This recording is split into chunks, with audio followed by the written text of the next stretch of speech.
Gaza के Jabalia शरणार्थी camp पर इजराइल की सेना ने हवाई हमला कर दिया है और इस हमले में कई लोगों की मौत हो गई है और कई लोग मलबे में फंसे हुए भी बताए गए हैं। तो बड़ी खबर आप देख रहे हैं, गाजा का जबालिया शरणार्थी कैंप, इस पर इजराइल की सेना ने हवाई हमला किया है। इससे पहले भी जबालिया का ये शरणार्थी कैंप टारगेट किया गया था, यहां पर हमले किए गए थे क्योंकि इजराइल की सेना का यह मानना है कि इस शरणार्थी कैंप के आसपास और खासतौर पर जबालिया हमास के कमांडर्स का बड़ा ठिकाना है। न सिर्फ जबालिया शरणार्थी कैंप बल्कि जबालिया अगर खासकर उत्तरी गाजा की बात करें, नॉर्दर्न गाजा में आईडीएफ के निशाने पर लगातार रहा है और ये वहां पर एयर स्ट्राइक के साथ साथ ग्राउंड ऑपरेशन भी लगातार जारी रहा है। और ऐसे में आपको बताएं कि जबालिया जो शरणार्थी कैंप है उसे टारगेट किया गया क्योंकि वहां पर हमास के आतंकियों के छिपे होने की आशंका जताई जा रही है। और वहीं गाजा के लोगों को अब किसी पर यकीन नहीं हो रहा है। अरब देशों ने गाजा के साथ ऐसी चाल चली है कि पूरी दुनिया हैरान है। इस वक्त हमास को सबसे बड़ा खतरा इजराइल के बाद दो देशों से लग रहा है। हैरानी वाली बात तो यह है कि दोनों देश उसके सबसे बड़े मददगार माने जाते हैं।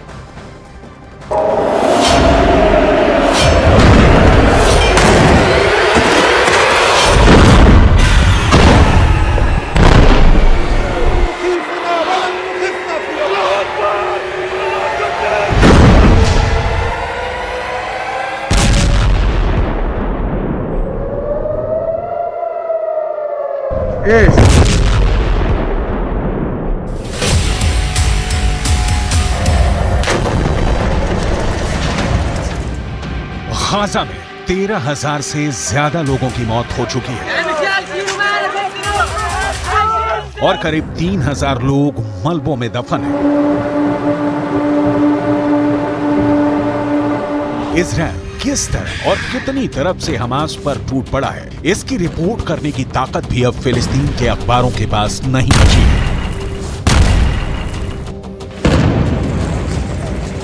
गाजा पट्टी के अंदर 40 से ज्यादा पत्रकार मारे जा चुके हैं और इजराइल फिलिस्तीन के अखबारों के पूरे नेटवर्क को ही तोड़ दे रहा है। इसीलिए अब गाजा पट्टी से वही खबरें सामने आ रही हैं जो इजराइल चाहता है।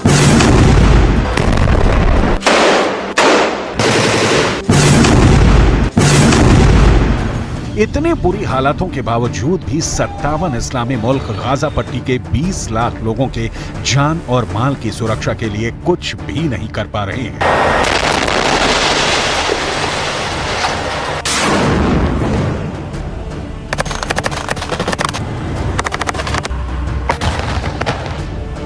फिलहाल जो रिपोर्ट आ रही है उससे ये साफ लग रहा है कि उत्तर गाजा में भारी कोहराम मचाने के बाद अब इजराइल अपना पूरा फोकस दक्षिणी गाजा पर कर रहा है।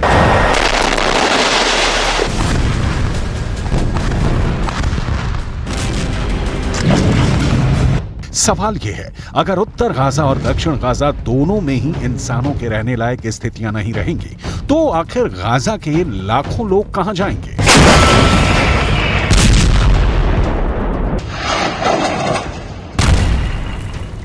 ऐसे खतरनाक हालातों में अगर 57 इस्लामिक देश एक साथ खड़े होते तो निश्चित तौर पर इजराइल पर दबाव बनाना बहुत आसान हो जाता, लेकिन आज स्थिति बिल्कुल अलग है।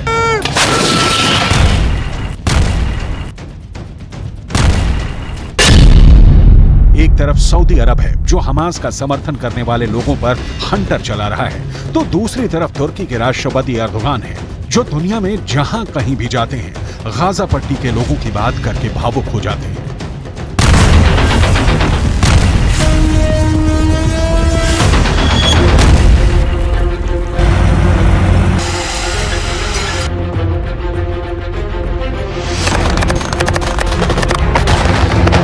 तुर्की के राष्ट्रपति एर्दोगान ने जर्मनी की राजधानी बर्लिन का दौरा किया है और जर्मनी के चांसलर ओलाफ स्कॉल्स के साथ उनकी द्विपक्षीय वार्ता हुई, लेकिन इस पूरी वार्ता के दौरान आर्थिक मुद्दे पूरी तरह से किनारे नजर आए और दूसरे सभी मुद्दे गाजा पट्टी के तनाव के सामने छोटे पड़ गए। आखिर कैसे? तुर्की के राष्ट्रपति एर्दोगान हमास के पक्ष में पूरी इस्लामी दुनिया को एक करने के लिए बेचैन हुए जा रहे हैं। ये पूरी हकीकत आपको विस्तार से आगे बताएंगे, लेकिन सबसे पहले बात करेंगे सऊदी अरब की, जहां एक ऐसी घटना हुई है जिस पर यकीन करना नामुमकिन नजर आता है। एक ब्रिटिश एक्टर और प्रेजेंटर इस्लाह अब्दुल रहमान फिलिस्तीन के लोगों के लिए सहानुभूति व्यक्त कर रहे थे, लेकिन उन्हें सहानुभूति व्यक्त करने से भी रोका गया और सऊदी अरब की पुलिस ने उन्हें हिरासत में भी ले लिया।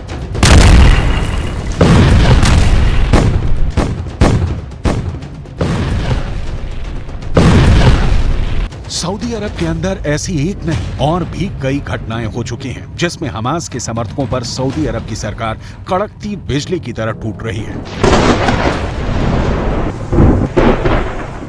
इस घटना ने पूरी इस्लामी दुनिया में एक हड़कंप सा मचा दिया है।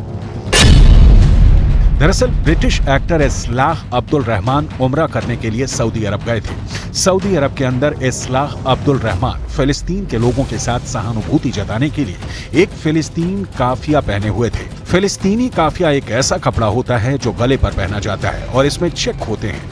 फिलिस्तीन का आंदोलन करने वाले बड़े नेता यासिर अराफात अक्सर फिलिस्तीनी काफिया पहनते थे और ये फिलिस्तीनी काफिया एक तरह से यासिर अराफात की पहचान बन गया था। अब्दुल रहमान ने एक ऐसा ही फिलिस्तीनी काफिया सऊदी अरब के अंदर भी पहना हुआ था और इसीलिए सऊदी अरब की पुलिस ने उन्हें हिरासत में लिया और घंटों तक पूछताछ।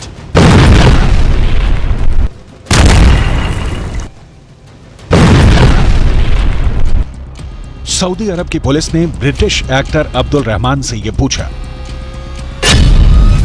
कि वो कब से सऊदी अरब में है, सऊदी अरब में वो कहां गए हैं। अब्दुल रहमान को एक संदिग्ध की नजर से देखा गया। अब्दुल रहमान की उंगलियों के निशान देने के बाद उनको रिहा तो कर दिया गया,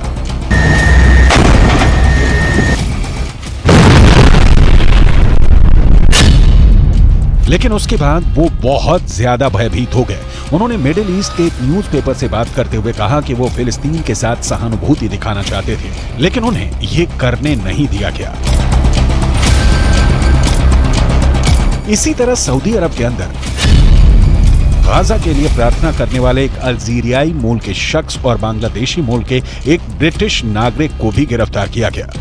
बात एकदम साफ है कि सऊदी अरब का सऊदी राजवंश ये नहीं चाहता कि उसकी धरती पर किसी भी तरह का विरोध प्रदर्शन की संस्कृति का जन्म हो। सऊदी राजवंश को ये बात बहुत अच्छी तरीके से पता है कि जो लोग आज फिलिस्तीन के समर्थन में सड़कों पर उतरेंगे, कल उसकी ही सरकार के खिलाफ ये लोग विरोध प्रदर्शन कर सकते हैं। इसीलिए सऊदी राजवंश प्रोटेस्ट के कल्चर को ही पूरी तरह से ख़त्म करना चाहता है। यही उसका एक टारगेट है। आमतौर पर यह जानकारी बहुत कम लोगों को है कि सऊदी अरब एक ऐसा देश है जिसका पुराना नाम स्टेट ऑफ हिजाज था, लेकिन 23 सितंबर 1932 में जब सुल्तान अब्दुल अजीज बिन सऊद ने इस स्टेट ऑफ हिजाज पर कब्जा किया तो उन्होंने इस इलाके का नाम बदलकर सऊदी अरब रख दिया। इसमें सऊदी शब्द सुल्तान अब्दुल अजीज बिन सऊद का सरनेम है। शायद दुनिया की ऐसी पहली घटना होगी जब किसी राजवंश ने किसी देश पर अधिकार करने के लिए उस देश का नाम भी अपने राजवंश के नाम पर कर दिया हो।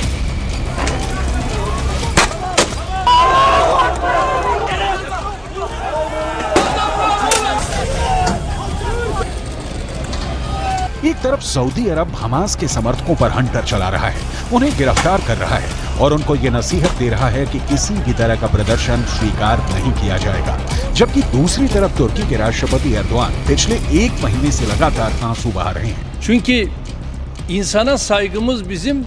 तुर्की के राष्ट्रपति एर्दोआन ने बर्लिन का दौरा किया और इस दौरान उनकी द्विपक्षीय वार्ता जर्मनी के चांसलर ओलाफ स्कोल्ज के साथ हुई है। एर्दोआन आर्थिक मुद्दों पर बातचीत करने के लिए बर्लिन आए थे, लेकिन सारा मामला खटाई में पड़ गया और सबसे ज्यादा मतभेद गाजा के मसले पर हो गए। जर्मनी को तुर्की के राष्ट्रपति एर्दोआन की वो बात सबसे ज्यादा नागवार गुजरी जिसमें एर्दोआन ने जर्मनी के इजराइल को किए जा रहे समर्थन को लेकर एक ऐतिहासिक तंज कसा। तुर्की के राष्ट्रपति एर्दोआन ने कहा कि जर्मनी इस अपराध बोझ से ग्रस्त होकर के इजरायल का समर्थन करने के लिए मजबूर है कि दूसरे विश्व युद्ध में यहूदियों का जो नरसंहार हुआ उसमें जर्मनी के तानाशाह हिटलर की एक बहुत बड़ी भूमिका थी। यही बात किस तरह तुर्की के राष्ट्रपति ने संकेत में कही, जरा सुनिए। Eğer burada elimiz kolumuz dilimiz bağlı kalırsak bunun tarihi hesabını veremeyiz. Onun için bir borçluluk psikolojisi içerisinde İsrail-Filistin savaşını değerlendirmemek gerekir. Bakın ben rahat konuşuyorum. Çünkü bizim İsrail'e borcumuz yok. Borçlu olsak bu kadar rahat konuşamayız. Ama borçlu olanlar rahat konuşamıyorlar. बयान से बिल्कुल साफ है कि तुर्की के राष्ट्रपति ने कहा कि उनके ऊपर कोई कर्जा नहीं है कि वो इजराइल का समर्थन करने को मजबूर हैं, जबकि इजराइल के तानाशाह ने यहूदियों का नरसंहार। नोट करने वाली बात यह है कि जर्मनी ने अब तक इजराइल को काफी ज्यादा सपोर्ट दिया है। सबसे बड़ी बात यह है कि जैसे ही 7 अक्टूबर को हमास ने इजराइल के खिलाफ हमला शुरू किया, उसके बाद ही जर्मनी के चांसलर ने इजराइल की राजधानी तेल अवीव का दौरा किया और उन्होंने नेतन्याहू से मुलाकात करके इजराइल को हर तरह से मदद का आश्वासन दिया। इतना ही नहीं, जर्मनी हथियारों के तौर पर भी इजराइल की मदद करता रहा है और यही बात तुर्की के राष्ट्रपति एर्दोआन को बहुत ज्यादा परेशान कर रही है और यही वजह है कि उन्होंने जर्मनी के चांसलर के सामने उनकी मौजूदगी में गाजा के मुद्दे को बहुत बड़े पैमाने पर उठाया। Fazlasıyla İsrail'in elinde rehine var. Ve yılların rehineleri, tutsakları İsrail'in elinde. Bunu da görmemiz lazım. Bunu görmezsek bu da haksızlık olur. दूसरे विश्व युद्ध के दौरान जर्मनी के तानाशाह एडोल्फ हिटलर ने यहूदियों का नरसंहार करने के लिए बाकायदा संस्थाएं बनाई थी और इन संस्थानों में पूरे यूरोप के अंदर करीब 60 लाख यहूदियों को मार दिया गया था। एडोल्फ हिटलर एक समाजवादी राष्ट्रवाद की राजनीतिक विचारधारा के अनुयायी थे और हिटलर ने जो कुछ भी किया उसके बाद जर्मनी के अंदर कभी भी कट्टर राष्ट्रवादी पार्टी उभर ही नहीं सकी। लेकिन अब तुर्की के राष्ट्रपति एर्दोआन साफ तौर पर यह कहना चाहते हैं कि अगर हमास ने जो किया वो गलत है, तो अब गाजा के अंदर जो इजराइल कर रहा है उसकी भी निंदा होनी चाहिए।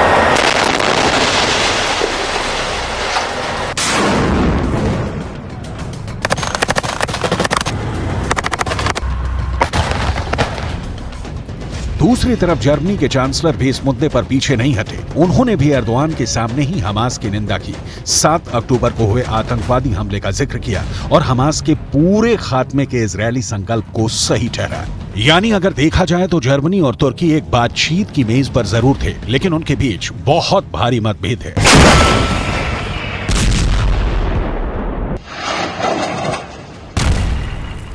Ich will das noch einmal unterstreichen.